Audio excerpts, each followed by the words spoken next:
What are the other objectionable teachings that you think the West should know? Aside from... Are they allowed to lie in the name of Islam? That's a common thing I hear.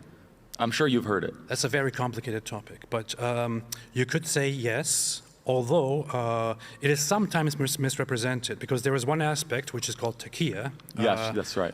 So Taqiyyah allows Muslims normally, if they are in certain circumstances where telling people that they are Muslims would cause trouble, they are allowed, they are given the permission to lie about it.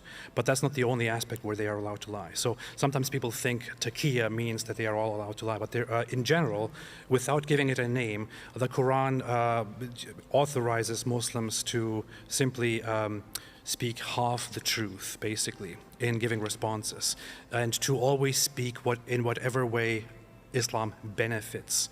And Muslims are allowed by Muhammad to deceive the enemies of Islam. And enemies of Islam are all those that are not Muslims.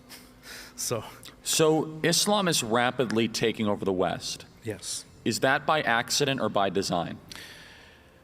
You could say that it is by design, but then we have to have a discussion about... Who's the designer? Yeah, who's the designer? What kind of designer? Well, let me put it this way. Is the Muslim world thrilled they're taking over the West? Yes, absolutely.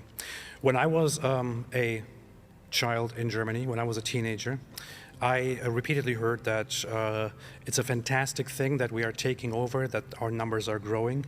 And you could now say, okay, this is just something that you yourself heard, but it's not just me. Today, I still hear the same thing.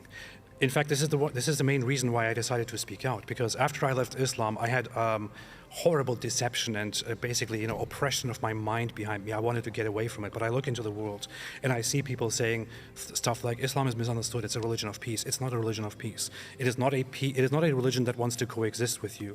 We have today in the UK, in many other countries, we have Muslims preachers openly saying that the vision of Muslims should be to take over Western nations, that the numbers should be growing. There should be more politicians involved in the public, in the UK, in Canada, in Australia. Gladly, we are not at that stage in America, but we have to act quickly unless we want to also get into those situations, because it is a duty of Muslims to establish Islam as a governing force wherever they are, or to leave. They don't want to leave. Do they believe in separation of mosque and state? No, they don't.